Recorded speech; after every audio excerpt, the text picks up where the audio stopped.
أعوذ بالله من الشيطان الرجيم بسم الله الرحمن الرحيم. புகழ் அனைத்தும் அல்லாஹ் ஒருவனுக்கே சொந்தம். சலாத்தும் சலாமும் ஷஃபீஉல் முதுனிபீன் ரசூலே அக்ரம் முஹம்மது முஸ்தபா ஸல்லல்லாஹு அலைஹி வஸல்லம் அவர்களின் மீதும் அவர்களின் வழிமுறைகளை வாழ்க்கை நெறிமுறைகளை பின்பற்றி வாழ்ந்த உத்தம சத்திய சஹாபா செம்மல்கள், தாபிஈன்கள், தபஅ தாபிஈன்கள், ஷுஹதாக்கள், சாலிஹீன்கள், உலமாக்கள், முன்னோர்கள், நல்லவர்கள் நம் அனைவரின் மீதும் அல்லாஹுவின் அருளும் கிருபையும் என்றென்றும் எப்பொழுதும் குறைவின்றி நிறைவாகட்டுமாக. ஆமீன் ஆமீன். கண்ணியத்திற்குரிய பெரியோர்களே, சகோதரர்களே, ஜமாத்தார்களே, உங்கள் அனைவருக்கும் என் அன்பார்ந்த அஸ்ஸலாமு அலைக்கும் வரஹ்மத்துல்லாஹி வபரகாத்துஹு. புனிதம் நிறைந்த இந்த ஜும்மாவுடைய நாளில் அல்லாஹ்விற்கு மிகவும் பிரியத்திற்குரிய பள்ளிவாசலில் அல்லாஹ் நம் அனைவரையும் ஒன்று சேர்த்ததை போன்று நாளை மறுமையிலும் உயர்ந்த சொர்க்கமாம் ஜன்னத்துல் ஃபிர்தௌஸில் அல்லாஹ் நம் அனைவரையும் ஒன்று சேர்த்து அருள் புரிவானாக. ஆமீன் என்ற துஆவோடு இந்த வார ஜும்மாவுடைய தலைப்பாக பதவி ஓர் அமானிதம் என்ற தலைப்பின் கீழ் ஒரு சில செய்திகளை உங்களோடு பகிர்ந்து கொள்ள நான் ஆசைப்படுகிறேன்.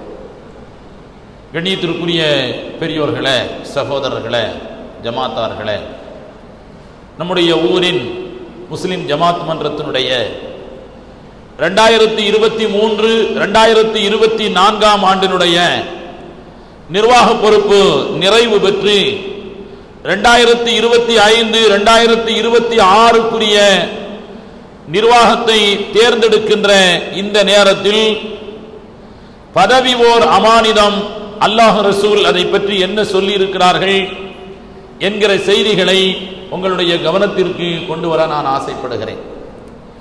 கண்ணியத்திற்குரியவர்களே, ஒரு மூமினுடைய சிந்தனை அனைத்துமே இந்த உலகத்தில் இதன் மூலமாக என்ன பலன் என்பதை விட நாளை மறுமையில் இதன் மூலமாக நமக்கு என்ன லாப நஷ்டம் இருக்கிறது என்பதில் தான் நம்முடைய முழு கவனமும் இருக்க வேண்டும்.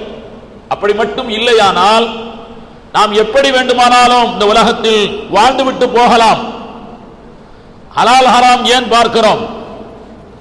இந்த உலகத்தில் நமக்கு ஏதாவது பிரச்சனையா? எந்த பிரச்சனையும் இல்லை. யாராவது நம்மை தடுப்பார்களா? வட்டி கொடுக்கல் வாங்கல் செய்தால் அரசாங்கம் அரெஸ்ட் செய்து விடுமா? 75% வியாபாரம் அப்படித்தான். பாவங்கள் செய்துவிட்டால் அரசாங்கம் நம்மை தண்டித்து விடுமா? அநியாயம் செய்தால் அரசாங்கம் நம்மை தண்டித்து விடுமா? இந்த உலகத்தில் ஏதாவது நெருக்கடி வந்து விடுமா? வராது. சரியான வாழ்க்கை வாழலாம். ஆனால் ஒவ்வொரு மூமினுடைய சிந்தனையும் பயமும் நாளை மறுமையில் இது நமக்கு எவ்வளவு பெரிய பிரச்சனையாக வந்து நிற்கும் என்கிற சிந்தனை இருக்கின்ற பொழுதுதான் நமக்கு ஒரு கட்டுப்பாடான வாழ்க்கை தேவைப்படுகிறது. இதை செய்ய வேண்டும், இதை செய்யக்கூடாது. இதை செய்தால் நாளை மறுமையில் நமக்கு இது ஒரு பெரும் கஷ்டமாக, பெரும் சோதனையாக, தடைக்கல்லாக நமக்கு முன்னால் வந்து நிற்க வேண்டியது இருக்குமே என்கிற எண்ணம் ஒவ்வொரு மூமினுடைய மனதிலும் ஒவ்வொரு நிமிடமும் இருக்க வேண்டும். காரணம், இந்த உலகத்தில் நம்முடைய கையிலே தரப்பட்டிருக்கின்ற வாழ்நாள் இருக்கிறது. ஒவ்வொரு நிமிடமும் அமானிதம். அல்லாஹ்விற்கு நாம் அதற்கு பதில் சொல்லி ஆக வேண்டும். அந்த அடிப்படையில் பதவி என்பதை பொறுத்தவரையில் மார்க்கம் அதை ஒரு அமானிதமாக கருதுகிறது. நாயகம் ரசூலுல்லாஹி ஸல்லல்லாஹு அலைஹி வஸல்லம் அவர்கள் அது குறித்து ரொம்ப எச்சரிக்கை செய்திருக்கிறார். பெருமானார் ஸல்லல்லாஹு அலைஹி வஸல்லம் அவர்கள் மதீனாவில் ஆட்சி புரிகின்ற நேரம் 10 ஆண்டு காலத்தினுடைய முதல் 7 ஆண்டுகள் கழிந்து கிட்டத்தட்ட இஸ்லாமிய படைகள் ஆங்காங்கே போர் நடத்தி இஸ்லாமிய சாம்ராஜ்யத்தின் எல்லைகளை விரிவாக்கம் செய்து கொண்டிருக்கக்கூடிய நேரம் பெருமானார் ஸல்லல்லாஹு அலைஹி வஸல்லம் அவர்கள் நிறைய இடங்களுக்கு அரசாங்க அதிகாரிகளாக, ஆட்சியாளர்களாக சஹாபாக்கள் ஒவ்வொருவரையும் தேர்வு செய்து அனுப்பி கொண்டிருக்கிறார்கள்.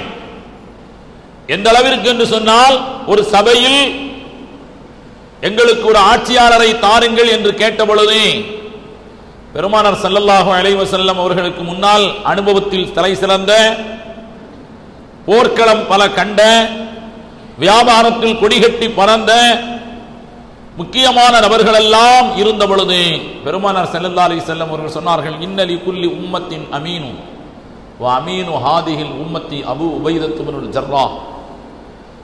ஒவ்வொரு சமுதாயத்திற்கு ஒரு நம்பிக்கையாளர் ஒருவர் இருப்பார்.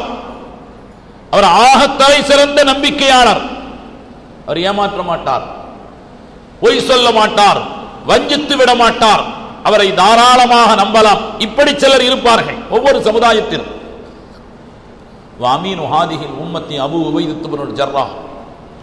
இந்த சமுதாயத்தினுடைய நம்பிக்கையாளர் அபூ உபைதத் இப்னுல் ஜர்ராஹ் என்று சொல்லி சாதாரண ஒரு சஹாபி அபூ உபைதா ரலியல்லாஹு தஆலா. ஆனால் சுவனத்திற்கு கொண்டு நற்செய்தி சொல்லப்பட்ட சஹாபாக்கள் அவர் ஹஜ்ரத் அபூ உபைதா ரலியல்லாஹு தஆலா. அவரை பெருமானார் ஸல்லல்லாஹு அலைஹி வஸல்லம் அவர்கள் ஆட்சியாளராக அனுப்பி தந்தார்கள்.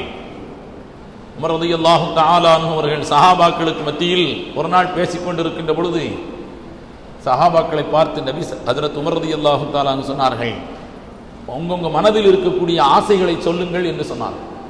சஹாபி சொன்னார், இந்த உலகம் முழுவதும் எனக்கு தங்கமாக வெள்ளியாக இருக்க வேண்டும், அதனுடைய அதிகாரம் என் கையிலே இருக்க வேண்டும், அல்லாஹ்வுடைய பாதையிலே நான் யோசிக்காமல் தாராளமாக செலவழித்துக் கொண்டே இருக்க வேண்டும், அது என்னுடைய ஆசை என்று சொன்னார்.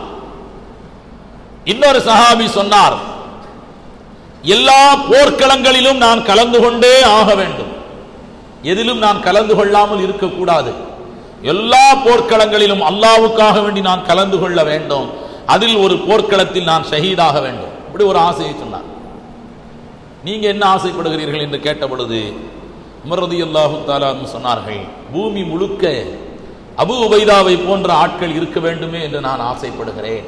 காரணம், பெருமானார் ஸல்லல்லாஹு அலைஹி வஸல்லம் அவர்களால் மிகவும் நம்பிக்கைக்குரியவர் என்று சொல்லப்பட்ட பூமி முழுவதும் அபூ உபைதாவை போன்ற ஆட்கள் இருக்க வேண்டுமே என்று நான் ஆசைப்படுகிறேன், அவர்களுக்கு மத்தியில் நான் வாழ வேண்டுமே என்று ஆசைப்படுகிறேன் என்று சொன்னார்கள்.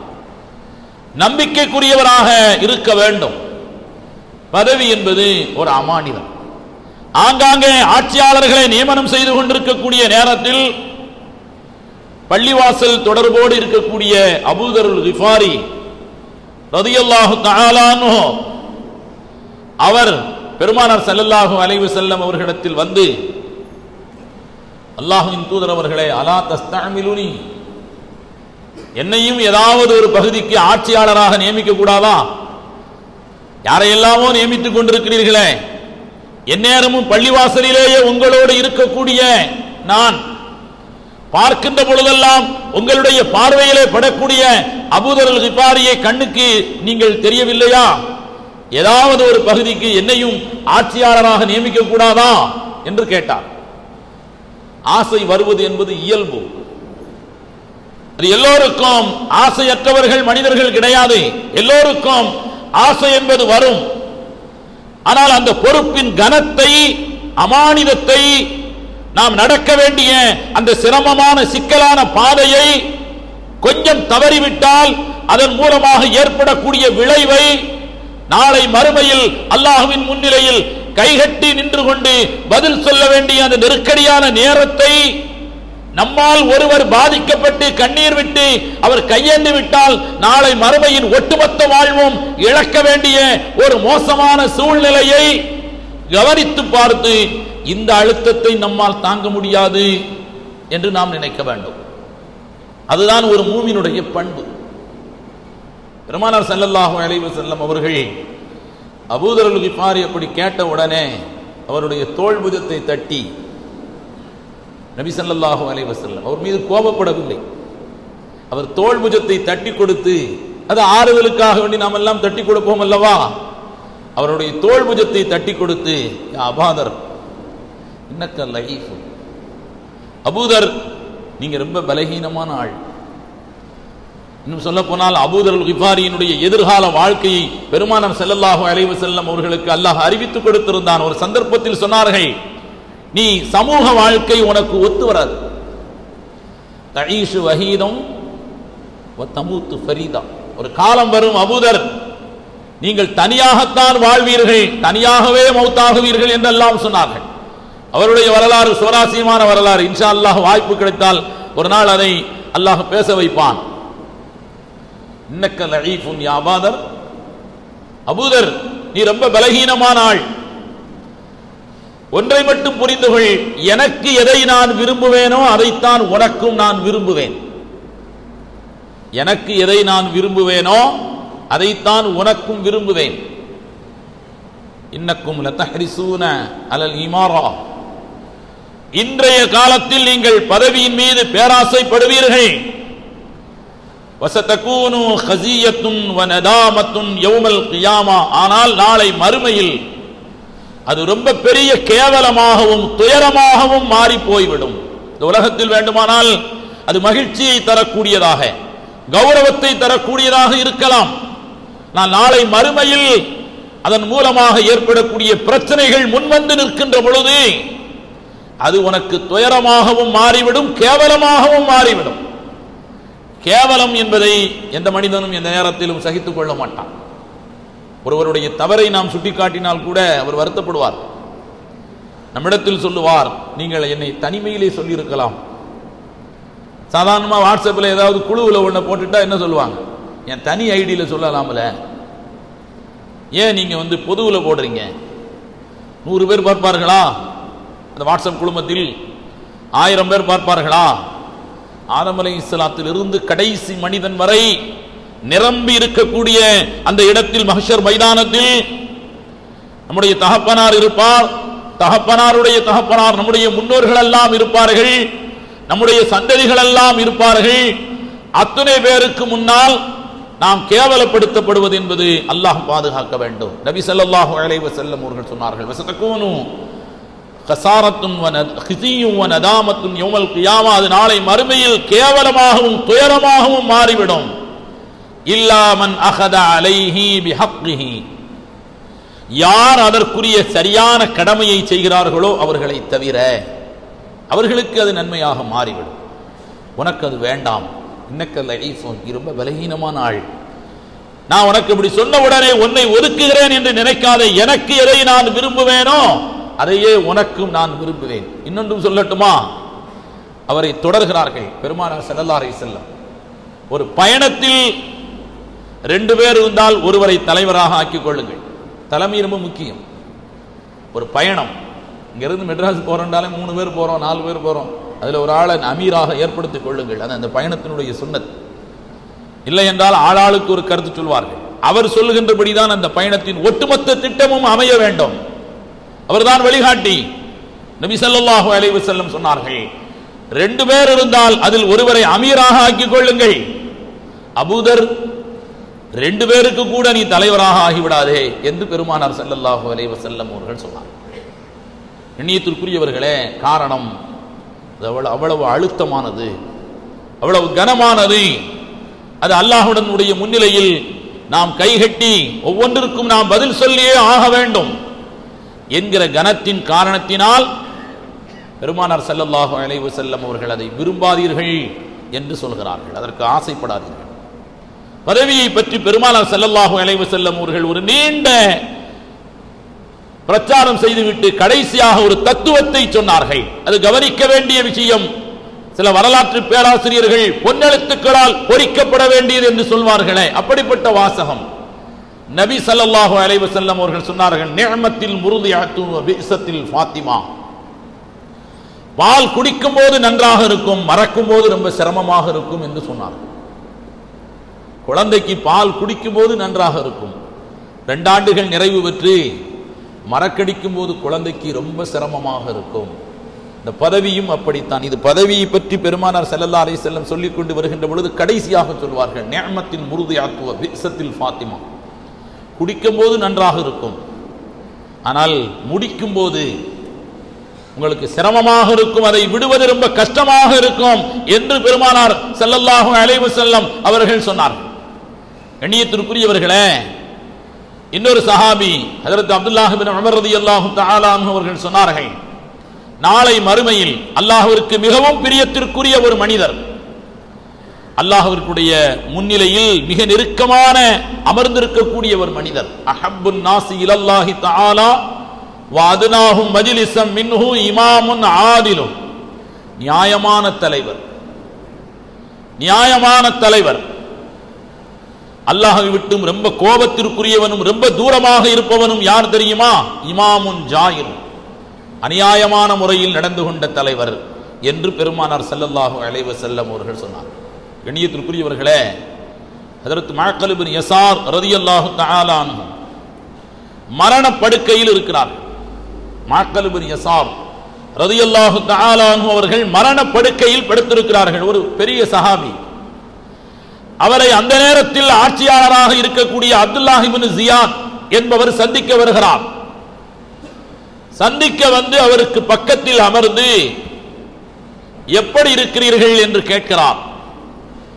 ஆட்சியாளர் தன்னை சந்திக்க வந்திருக்கிறார் என்று தெரிந்தவுடனே அவருடைய கையை பிடித்துக் கொண்டு மஅக்கல் இப்னு யஸார் ரலியல்லாஹு தஆலா அன்ஹு அவர்கள் சொன்னார்கள், சமிஅத்து ரசூலல்லாஹி ஸல்லல்லாஹு அலைஹி வஸல்லம் யகூல், பெருமானார் ஸல்லல்லாஹு அலைஹி வஸல்லம் அவர்கள் சொல்ல நான் காதால் கேட்டிருக்கிறேன்.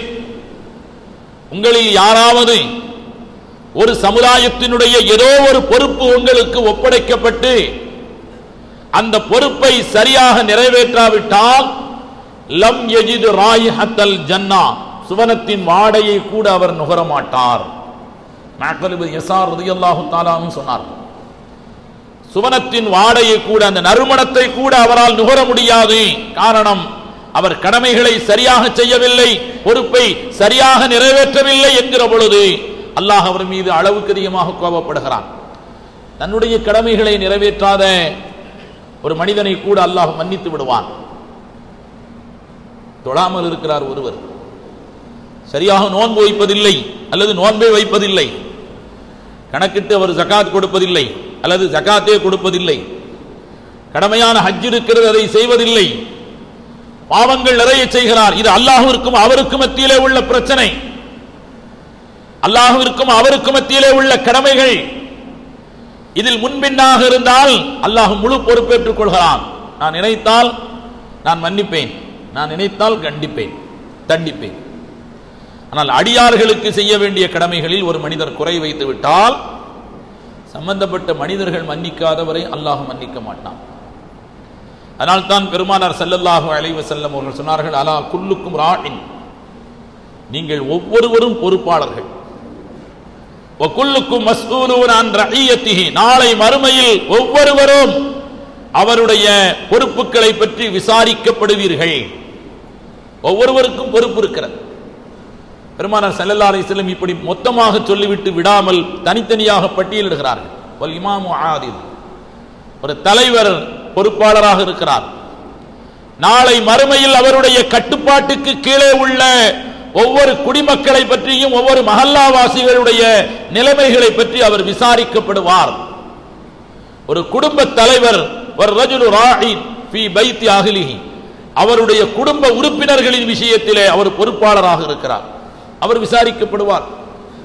மனைவியை பற்றி, பிள்ளைகளை பற்றி, குடும்பத்தார்களின் இல்லற வாழ்வை பற்றி, இவ்வுலக வாழ்வை பற்றி, மார்க்கத்தின்படி அவர்கள் நடந்தார்களா இல்லையா என்பதை பற்றி விசாரிக்கப்படுவார்கள். வல் மர்அத்து ராஇயத்துன் ஃபீ பைத்தி ஜௌஜிஹா, ஒரு பெண், ஒவ்வொரு பெண்மணியும் கணவனின் அந்த இல்லத்தை பற்றி அவள் விசாரிக்கப்படுவாள். அவர் எவ்வளவு சம்பாதித்து கொடுத்திருப்பார், அதை நீங்கள் எந்தெந்த வழிகளிலே செலவழித்தீர்கள், எந்த அளவிற்கு வீண்விரயம் செய்தீர்கள், விசாரிக்கப்படுவார்கள். பெருமானார் ஸல்லல்லாஹு அலைஹி வஸல்லம் கடைசியாக சொன்னார்கள், ஒவ்வொருவரும் அவருடைய பொறுப்பை பற்றி விசாரிக்கப்படுவீர்கள், ஒவ்வொருவரும் பொறுப்பாளிகள். எனவே எச்சரிக்கையாக இருங்கள். பெருமானார் ஸல்லல்லாஹு அலைஹி வஸல்லம் அவர்கள் சொன்னார். கண்ணியத்திற்குரியவர்களே, ஹஜ்ரத் ஆயிஷா ரலியல்லாஹு தஆலா அன்ஹா அவர்கள் அப்துர் ரஹ்மான் இப்னு சிமாசா என்ற ஒரு சஹாபியை சந்திக்கிறார்கள். அவரை பார்த்து ஆயிஷா ரலியல்லாஹு தஆலா அன்ஹா கேட்டார்கள், உங்களுடைய ஆட்சியாளர் எப்படி நடந்து கொள்கிறார் என்று கேட்ட பொழுது அவர் சொன்னார், குறை சொல்லுகின்ற அளவிற்கு அவரிடத்தில் ஒன்றும் இல்லை. எங்களுக்கு ஏதாவது ஒரு பிரச்சனை என்றால் அவர் வந்து அந்த பிரச்சனையை சரி செய்கிறார். எங்களில் யாருக்காவது பயணம் புறப்படுகின்ற பொழுது ஒட்டகம் இல்லை என்றால் ஒட்டகத்தை தருகிறார். செலவுக்கு ரொம்ப சிரமப்படுகின்ற பொழுது செலவுக்கு பணம் தருகிறார். வேற என்ன அவரை குறை சொல்ல முடியும்? ஆயிஷா ரலியல்லாஹு தஆலா அன்ஹா அவர்கள் உடனே இப்படி சொன்னார்கள், அதெல்லாம் சரி, அவர் என்னுடைய சகோதரரின் விஷயத்திலே கொஞ்சம் அநியாயமாக நடந்து கொண்டார், அதற்காக வேண்டி. இப்ப அவரை பத்தி நீங்க நல்லது சொல்றீங்களா இல்லையா? ஒட்டகம் இல்லாட்டி ஒட்டகம் தர்றாரு, செலவுக்கு இல்லாட்டி செலவுக்கு தர்றாரு, எங்களுடைய நலனில் அக்கறை எடுத்துக் கொள்கிறார் என்று அவரை பற்றி நீங்கள் நல்லது சொல்லி இருக்கிறீர்கள் அல்லவா? இப்பொழுது என்னுடைய சகோதரரின் விஷயத்தில் அவர் அநியாயமாக நடந்து கொண்டார் என்பதற்காக வேண்டி நான் ஒரு ஹதீஸை மறைக்க முடியாது, நான் பொறுப்பாளி. பெருமானார் ஸல்லல்லாஹு அலைஹி வஸல்லம் அவர்கள் இப்படி துஆ செய்தார்கள், இறைவா, என் சமுதாயத்தில் தலைவராக பொறுப்பேற்றுக் கொண்டு மென்மையாக நடந்து கொள்பவரின் மீது நீனும் மென்மையாக நடந்து கொள்வாயாக. என் சமுதாயத்திற்கு தலைவராக பொறுப்பேற்றுக் கொண்டு வன்மையாக கடுமையாக நடந்து கொண்டவனின் மீது நீயும் கடுமையாக நடப்பாயாக என்று பெருமானார் ஸல்லல்லாஹு அலைஹி வஸல்லம் அவர்கள் துஆ செய்தார். மென்மையாக நடக்கின்ற தலைவரின் மீது அல்லாஹ்வே நீ அவரிடத்தில் மென்மையாக நடந்து கொள் என்று பெருமானார் ஸல்லல்லாஹு அலைஹி வஸல்லம் அவர்கள் துஆ செய்கிறார். வன்மையாக நடந்து கொள்பவரின் மீது நீயும் வன்மையாக நடந்துவிடு என்று பெருமானார் ஸல்லல்லாஹு அலைஹி வஸல்லம் அவர்கள் துஆ செய்தார்கள். அவர் உங்களிடத்தில் மென்மையாக நடந்து கொண்டதாக சொல்கிறீர்கள், அல்லாஹ்வும் அவர் விஷயத்தில் மென்மையாக நடக்கட்டுமாக என்று பெருமானார் ஸல்லல்லாஹு அலைஹி வஸல்லம் அவர்களுடைய ஹதீஸை ஹஜ்ரத் ஆயிஷா ரலியல்லாஹு தஆலா அன்ஹா அவர்கள் சொல்கிறார். இவ்வளவு சிரமங்கள் எல்லாம் இருக்கின்ற காரணத்தினால்தான் பெரும் பெரும் சஹாபாக்களும் பெரும் பெரும் நாதாக்களும் நல்லவர்களும் இதை கண்டு விரண்டு ஓடினார். இமாமுல் ஆலம் அபூ ஹனீஃபா ரஹ்மத்துல்லாஹி அலைஹி அவர்களை கூஃபாவின் உச்ச நீதிமன்ற தலைமை நீதிபதியாக நீங்கள் பொறுப்பேற்க வேண்டும் என்று கேட்ட பொழுது அதற்குரிய எல்லா தகுதியும் இருக்கிறது. சாதாரணமான ஆள் அல்ல, ரொம்ப கவனமாக பார்த்து பார்த்து நடக்கக்கூடியவர். ஒரு மவுத்து ஜனாசாவில் கலந்து கொள்ள வருகிறார்கள் இமாமுல் ஆலம். மவுத்து ஜனாசாவுக்கு வருகின்ற பொழுது ஆங்காங்கே சேர் போட்டிருக்கிறாங்க, மக்கள் இருக்க வைக்கப்படுகிறார்கள். சரியான வெயில், மக்கள் அந்த நேரத்தில் எங்கும் இருப்பதற்கு வசதி இல்லை, இந்த இடம் நெருக்கடியான இடம். ஆங்காங்கே நிழல் தேடி ஒதுங்கி கொண்டிருக்கிறார்கள்.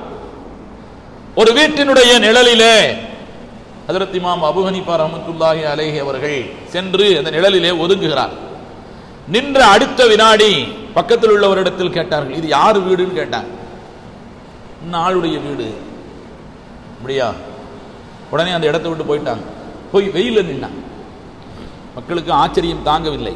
ஜனாசாவெல்லாம் அடக்கப்பட்டதற்கு பிறகு பக்கத்தில் இருந்தவர் கேட்டாருங்க, நிழலுக்கு வந்தீர்கள், அவர் பேரை கேட்ட உடனே வெயிலில் நின்னாலும் பரவாயில்லை என்று வெயிலுக்கு போய்விட்டீர்களே, என்ன காரணம்? அவர் ஏதாவது தவறு செய்யக்கூடியவரா, பாவம் செய்யக்கூடியவரா? அதெல்லாம் இல்லை, என்கிட்ட அவர் கொஞ்சம் பணம் கடன் வாங்கியிருக்கிறார், இடத்தில் கொஞ்சம் பணம் கடன் வாங்கியிருக்கிறார். உங்களை அவர் வீட்டிலே நிற்பதற்கும் விரட்டுவதற்கும் அவருக்கு உரிமை இருக்கிறது. நான் நின்றால் அவர்கிட்ட 1000 ரூபாய் கடன் வாங்கியிருக்கிறோமே, எப்படி போக சொல்றது என்று அவர் யோசித்து அவருடைய வெறுப்போடு அந்த இடத்தில் நிற்பதற்கு நான் விரும்பவில்லை, அவருக்கு அந்த தர்ம சங்கடத்தை தர விரும்பவில்லை, அதனால் நான் வெயிலிலே போய் நின்றேன் என்று சொன்னவர்கள். அவ்வளவு உத்தமமான வாழ்க்கைக்கு சொந்தக்காரர்.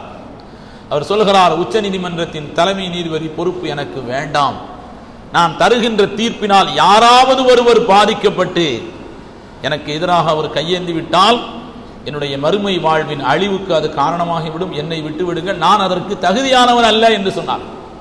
ஆட்சியிலே இருந்த அபு மன்சூர் சொன்னார், நீங்கள் பொய் சொல்கிறீர்கள். அபூ ஹனீஃபா ரஹ்மத்துல்லாஹி சொன்னார்கள், அதனால் தான் சொல்கிறேன், நான் பொய் சொல்லக்கூடியவன், நீங்களே சொல்லிவிட்டீர்கள், பொய்யன் எப்படி உச்ச நீதிமன்றத்தின் தலைமை நீதிபதியாக இருக்க முடியும்? மிகச்சரியாக அவரை பிடித்த பொழுது ஆட்சியாளர் வேறு வழி இல்லாமல் அவர்களை சிறையில் அடைத்தார்கள்.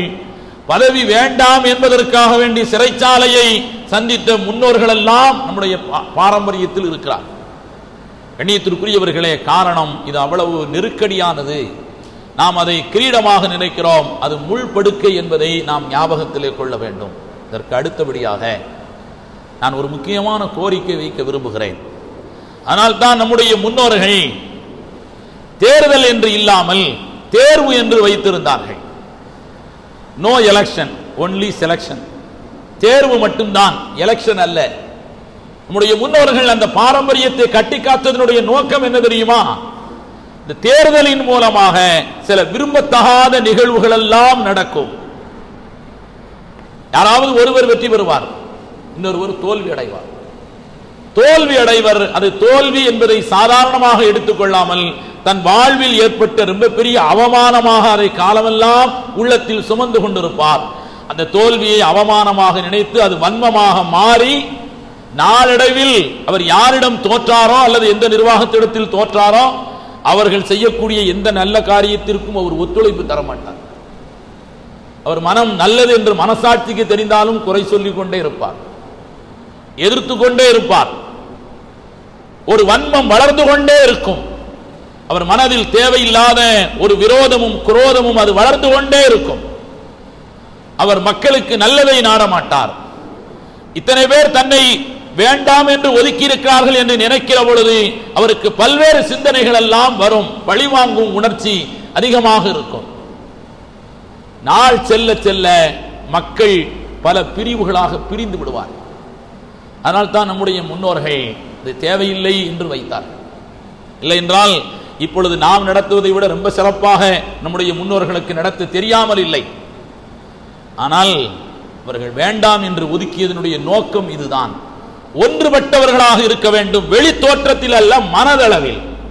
மனதளவில் ஒன்றுபட்டவர்களாக இருக்க வேண்டுமானால் ஒருவர் தோற்பதை அவரையும் அவரை சார்ந்தவர்களும் ஏற்றுக்கொள்ள மாட்டார். அவர் மட்டுமல்ல, அவருடைய சகோதர சகோதரிகள், மனைவி மக்கள், அவருடைய உறவினர்கள், நண்பர்கள், அவருடைய நலன் விரும்பிகள் அனைவருமே அதை ஒரு அவமானமாக நினைப்பார்கள். எதிர்ப்பாகவே காலமெல்லாம் தொடரும். அரசியலை போன்று மாறிவிடும், சட்டமன்றத்தை போன்று மாறிவிடும், பாராளுமன்றத்தை போன்று மாறிவிடும். நிறைய சூழ்ச்சிகளும் தந்திரங்களும் தொடர்ந்து நடமாட ஆரம்பித்துவிடும். மஹல்லாவிலே ஒரு நிம்மதி இருக்காது. இதனால் தான் அதை நாம் தவிர்த்து கொள்ள வேண்டும். தவிர்த்து கொள்ள முடியாத பட்சத்தில் பெருமானார் ஸல்லல்லாஹு அலைஹி வஸல்லம் அவர்களிடத்தில் தவிர்த்து கொள்ள முடியாத பட்சத்தில் என்ன செய்வது? தேர்ந்தெடுக்க வேண்டிய பொறுப்பில் இருக்கக்கூடிய ஜமாத்தார்களுக்கு அல்லாஹ் ரசூலுடைய வார்த்தைகளை மட்டும் சொல்லி நான் விடைபெற ஆசைப்படுகிறேன். அல்லாஹ் குர்ஆன் ஷரீஃபிலே சொல்கிறான், யா அய்யுஹல்லதீன ஆமனூ கூனூ கவ்வாமீன பில் கிஸ்தி ஷுஹதா லில்லாஹ். ஈமான் கொண்டவர்களே, சத்தியத்தையும் நீதியையும் நியாயத்தையும் நிலைநிறுத்தக்கூடியவர்களாக இருங்கள். நீங்கள் எடுக்கின்ற முடிவு வலவலா அன்ஃபுசிக்கும் உங்களுக்கு எதிராகவும் இருக்கலாம், அவில் வாலிதைனி அல்லது உங்களுடைய பெற்றோர்களுக்கு எதிராக இருக்கலாம், வல் அக்ரபீன் உங்களுடைய உறவினர்களுக்கு எதிராகவும் இருக்கலாம். ஆமா, இவர் நம்முடைய உறவினராக இருக்கிறார், எங்க அத்தாவா இருக்கிறாரு, அவரை விட்டுட்டு நான் எப்படி எதிர்த்தாக்குல ஓட்டு போடுறது? எங்க அண்ணனாக இருக்கிறார், நான் எப்படி எங்க அண்ணனை விட்டு தர முடியும்? என் தம்பியாக இருக்கிறான், என் தம்பியை விட்டுவிட்டு நான் எப்படி மற்றவருக்கு ஓட்டு போட முடியும்? பார்வை அதுவல்ல. யார் நியாயமானவராக இருக்கிறார், யார் நம்பிக்கைக்குரியவராக இருக்கிறார், கடமைகளை பொறுப்புகளை சரியாக நிறைவேற்றக்கூடியவராக யார் இருக்கிறார், அது நம்மால் நாம் செலுத்துகின்ற வாக்கால் பாதிக்கப்படுவது நானாக இருந்தாலும் சரி. அல்லாஹ் சொல்கிறான், வலவலா அன்ஃபுசிக்கும், அது நீ எடுக்கின்ற முடிவு உனக்கு எதிரானதாக இருந்தாலும் சரி. எனக்கு அவருக்கு ஆகாதுதான், அவர் வந்தா எனக்கு சிரமம் தான், ஒருவர் இப்படி நினைக்கிறார். அல்லாஹ் சொல்கிறான், வலவலா அன்ஃபுசிக்கும், உனக்கு எதிரான முடிவாக இருந்தாலும் சரி. அவில் வாலிதை, உன் பெற்றோருக்கு எதிரான முடிவாக இருந்தாலும் சரி. வல் அக்ரபீன், உன் உறவினர்களுக்கு எதிரான முடிவாக இருந்தாலும் சரி. அல்லாஹ் விடவில்லை. இயக்குன் கனியன் ஃபகீரன், நீ யாரை தேர்ந்தெடுக்க வேண்டுமோ அவர் பணக்காரராக இருக்கிறார் அல்லது ஏழையாக இருக்கிறார். பணக்காரராக இருக்கிறார் ஏழையாக இருக்கிறார் என்பதற்காக வேண்டி நீ கவனம் செலுத்தி விடாதே. அல்லாஹு அஹக்கு பிஹி, அல்லாஹ் அந்த ரெண்டு பேரையும் விட முக்கியமானவர் நமக்கு. அவர் பணக்காரராக இருக்கலாம், அவரை விட எல்லா விதத்திலும் எந்த விதத்திலும் குறைவில்லாத அல்லாஹ் நமக்கு முக்கியமானவர். நிற்கின்றவர் ஏழையாக இருக்கலாம், அவர் மீது நாம் இரக்கம் காட்ட வேண்டியதில்லை, நம்மை விட ஆக இரக்கம் கொண்டவன் அல்லாஹ் இரக்கம் காட்டுவார். அல்லாஹு அஹக்கு பிஹி. அதனால் மனசாட்சிக்கு விரோதமாக வைன் தல்உ, நீங்கள் ஒரு பக்கமாக சாய்ந்து விட்டால் அவ் துரிது, அல்லது இந்த பிரச்சனையே வேணாம்பா, ஓட்டெடுக்கிற இடத்துக்கே போக வேண்டாம் என்று நீங்கள் புறக்கணித்து விட்டால் அல்லாஹ் எல்லாவற்றையும் பார்த்து கொண்டிருக்கிறான். இந்த வசனத்தை அல்லாஹ் அப்படி நிறைவு செய்கிறான். நீங்கள் அல்லாஹ்வுக்காக வேண்டி சத்தியத்தை நிலைநிறுத்தக்கூடியவர்களாக நீங்கள் செயல்படுங்கள் என்று அல்லாஹு தஆலா குர்ஆன் ஷரீஃபிலே குறிப்பிடுகிறான். இதே போன்று இன்னொரு வசனம், யா அய்யுஹல்லதீன ஆமனு கூனு கவ்வாமீன ஷுஹதா பில் கிஸ்தி வலா யஜ்ரிமன்னக்கும் ஷனஆனு கௌமின் அலா அல்லா தஅதிலு யஅதிலு ஹுவ அக்ரபு லித்தக்வா. ஒருவரின் மீது உண்டான ஏற்கனவே உரிய பழைய பகைமை, உங்களுக்கு அவருக்கு ஏற்கனவே ஏதாவது பழைய பகைமை இருக்கலாம், அது உங்களை நீதம் தவற செய்து விட வேண்டாம். என்னைய விஷயத்தில் இப்படி நடந்துக்கிட்டியா, தேர்தல் வரட்டும், பழி வாங்கிக் கொள்கிறேன், இதை ஒரு சந்தர்ப்பமாக யாரும் எடுத்துக்கொள்ள வேண்டாம். அல்லாஹ் சொல்கிறான், ஷனஆன் கௌமி, ஒரு சமுதாயத்தின் மீது உண்டான பகைமை உணர்ச்சி, காழ்ப்புணர்ச்சி உங்களை நிலை தடுமாற செய்துவிட வேண்டாம், நீதத்திலிருந்து உங்களை நெறி தவறிவிட செய்துவிட வேண்டாம். இதை அல்லாஹு தஆலா குர்ஆன் ஷரீஃபில் இந்த 2 வசனங்களின் மூலமாக நமக்கு குறிப்பிடுகிறான். கண்ணியத்திற்குரியவர்களே, இன்னொரு விஷயம், பெருமானார் ஸல்லல்லாஹு அலைஹி வஸல்லம் அவர்களிடத்தில் ஹஜ்ரத் அபூ மூஸா அல்-அஷ்அரி, இந்த ஒரு சில நிமிடங்கள் அதிகமானாலும் அதற்காக வேண்டி கொஞ்சம் பொறுத்து கொள்ளுங்கள். பெருமானார் ஸல்லல்லாஹு அலைஹி வஸல்லம் அவர்கள் ஹஜ்ரத் அபூ மூஸா அல்-அஷ்அரி ரலியல்லாஹு தஆலா அன்ஹு அவர்கள் தன்னுடைய குடும்பத்தை சார்ந்த 2 பேர் ரசூலுல்லாஹ்வை சந்திக்க வேண்டும் என்று சொன்ன பொழுதே அவங்களை அழைச்சிட்டு போறாங்க. போய் பெருமானார் ஸல்லல்லாஹு அலைஹி வஸல்லம் அவர்களை சந்தித்து விட்டு நலன் விசாரித்த அடுத்த வினாடி அந்த 2 பேருமே எங்களுக்கு ஏதாவது பதவி தாருங்கள் என்று கேட்ட பொழுது பெருமானார் ஸல்லல்லாஹு அலைஹி வஸல்லம் அதிர்ச்சிகரமாக அபூ மூஸா அல்-அஷ்அரியை பார்க்கிறார். அபூ மூஸா சொல்கிறார், அவர் வார்த்தையை நான் அப்படியே பதிவு செய்கிறேன், இவர்கள் 2 பேரும் உங்களிடத்தில் பதவியை கேட்பதற்காக வேண்டி வருகிறார்கள் என்று தெரிந்திருந்தால் என் பொறுப்பிலே நான் அழைத்து வந்திருக்கவே மாட்டேன். உங்களை சந்திக்கணும்னு சொன்னாங்க, அதனால கூட்டு வந்தேன். இப்படி பதவியை கேட்பாங்கன்னு தெரிஞ்சுதான் நான் கூட்டு வந்திருக்க மாட்டேன் என்று சொன்னார். பெருமானார் ஸல்லல்லாஹு அலைஹி வஸல்லம் இந்த 2 பேரையும் பார்த்து ஒரு வார்த்தை சொன்னார்கள், கேட்பவருக்கு நாம் தரமாட்டோம் என்று சொன்னார். இது புகாரி முஸ்லிமிலே இடம்பெறுகிறது. கேட்பவருக்கு நாம் தரமாட்டோம். பெருமானார் ஸல்லல்லாஹு அலைஹி வஸல்லம் அவர்களுடைய வார்த்தைகளை நீங்கள் கவனிக்க வேண்டும். நீங்கள் கேட்க வேண்டாம். நீங்கள் தகுதியானவர்களாக இருந்தால் மக்கள் மனதில் அல்லாஹ் அந்த மாற்றத்தை ஏற்படுத்துவான், அல்லாஹ் தேர்ந்தெடுக்க செய்வான். யாரும் யாரையும் நீங்கள் கேன்வாஷ் செய்ய வேண்டாம், பிரெயின் வாஷ் செய்ய வேண்டாம். அது நிரந்தரமான வெற்றியை தராது, கண்ணியமான முடிவை தராது. இன்னொரு விஷயத்தையும் நாம் இந்த இடத்திலே கவனிக்க வேண்டும், எந்த வாக்குறுதியும் யாரும் தர வேண்டாம். காரணம், வாக்குறுதியை கொடுத்துவிட்டு அதை நிறைவேற்றாவிட்டால் அது அல்லாஹ்விடத்தில் நாம் பெரும் குற்றவாளிகளாக, நம்முடைய பொறுப்பை மறந்தவர்களாக நிற்க வேண்டியது இருக்கும். காரணம் என்னவென்றால், பெருமானார் ஸல்லல்லாஹு அலைஹி வஸல்லம் அவர்கள் அற்புதமான ஒரு தத்துவத்தை சொல்வார்கள். நீ கேட்டு ஒரு பதவி உனக்கு கிடைத்தால் நீயாச்சு அந்த பதவியாச்சு என்று அல்லாஹுவினால் ஒதுக்கப்படுவாய். நீ என்னமோ செஞ்சுக்க அப்படின்னா அல்லாஹ்வுடைய உதவி கிடைக்காது என்று பொருள். நீ கேட்காமல் மக்களாக உன் மீது அந்த பொறுப்பை திணிப்பார்களேயானால் அல்லாஹ்வுடைய புறத்திலிருந்து உனக்கு உதவி கிடைக்கும். காரணம், இது நீ வலிய தேர்ந்தெடுத்து கொண்டதல்ல, உன் தலையில் சுமத்தப்பட்ட பொறுப்பு என்பதை அல்லாஹ் ரசூல் நமக்கு கற்றுத்தருகிறார்கள்.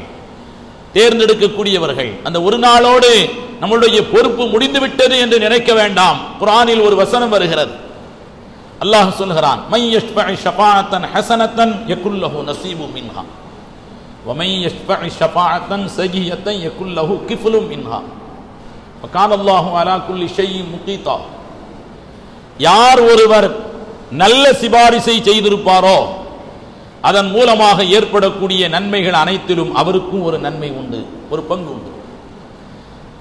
நாம் ஒருவரை தேர்ந்தெடுத்திருக்கிறோம், அவர் நியாயமானவர், கடமைகளை நிறைவேற்றக்கூடியவர், நம்பிக்கைக்குரியவர், இரக்கத்திற்குரியவர், இது அனைத்தையும் நாம் முன்னிறுத்து மனசாட்சியின்படி தேர்ந்தெடுத்து அவர் மூலமாக சமூகத்திற்கு நல்லது ஏற்பட்டால் இந்த நன்மை அவருக்கு மட்டுமல்ல, அந்த நன்மையில் ஒரு பங்கு நமக்கும் கிடைக்கும்.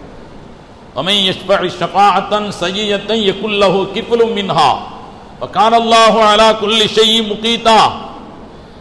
எவர் ஒருவர் கெட்ட பரிந்துரையை செய்திருக்கிறாரோ, எனக்கு நல்லா தெரியும் அவர் நல்லவர் அல்லதான், எனக்கு நல்ல தெரியும் அவர் அமானத்தை நிறைவேற்றக்கூடியவர் அல்லதான், எனக்கு நன்றாக தெரியும் அவர் இரக்கமற்றவர் தான், ஆனாலும் அவருடைய நண்பர், அவர் என் உறவினர், என்னுடைய நெருக்கமானவர், என் நலன் விரும்பி, அதனால அவருக்கு நான் ஷஃபாஅத் செய்தேன். ஷஃபாஅத்தன் சய்யியத்தன், அவர் மூலமாக சமூகத்தில் ஏதாவது பிரளயங்கள் ஏற்பட்டால், பிரச்சனைகள் ஏற்பட்டால் அது அவரை சார்ந்தது மட்டுமல்ல. அல்லாஹ் சொல்கிறான், யகுல்லஹு கிஃப்லு மின்ஹா, அதிலிருந்து ஒரு பங்கு சிபாரிசு செய்த வாக்களித்த ஒவ்வொருவருக்கும் உண்டு என்பதை வாக்களிப்பதற்குரிய வசனமாகவே இதை தற்காலத்தில் பயன்படுத்தப்படுகிறது.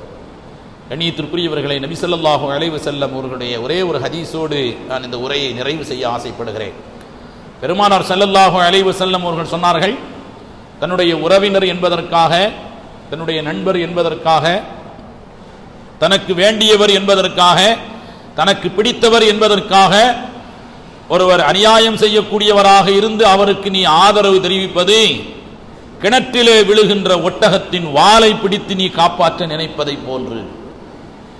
கிணற்றில் ஒட்டகம் விழுகின்ற பொழுது வாலை பிடித்து காப்பாற்றினால் கிணற்று ஒட்டகத்தை காப்பாற்ற முடியாது என்பது மட்டுமல்ல, ஒட்டகத்தோடு சேர்ந்து நாமும் உள்ளிழுக்கப்படுவோம் என்பதைத்தான் பெருமானார் ஸல்லல்லாஹு அலைஹி வஸல்லம் அவர்களுடைய இந்த வைர வார்த்தைகளை நாம் நினைவில் கொண்டு, தேர்தல் வேண்டாம், மக்களின் தேர்வு மட்டுமே நியாயமானதாக கண்ணியமானதாக இருக்கும். ஒருவேளை தேர்தல் தவிர்க்க முடியாதது என்று ஆகிவிட்டால் பொதுமக்களும் தங்களுடைய கடமைகளை முழுமையான முறையிலே நினைத்து பார்க்க வேண்டும். அல்லாஹ் ரசூலுடைய பார்வையிலே நினைத்து பார்க்க வேண்டும். போட்டியிடக்கூடியவர்களும் தங்களுக்குரிய தகுதிகளை எண்ணி பார்க்க வேண்டும். இந்த பொறுப்பின் கனத்தையும் அழுத்தத்தையும் மனதிலே கொள்ள வேண்டும். அல்லாஹ் தலை சிறந்த நிர்வாகத்தை சமுதாயத்திற்கும், ஜமாத்தார்களுக்கும், மஹல்லாவிற்கும், ஊருக்கும் பலன் தரக்கூடிய ஒரு நல்ல நிர்வாகத்தை தர வேண்டும் என்று உங்களில் ஒருவனாக மனமுருகி கையேந்தி துவா செய்தவனாக விடைபெறுகிறேன். வஆகிரு தஅவானா அனில் ஹம்துலில்லாஹி ரப்பில் ஆலமீன். அஸ்ஸலாமு அலைக்கும் வரஹ்மத்துல்லாஹி தஆலா வபரகாத்துஹு.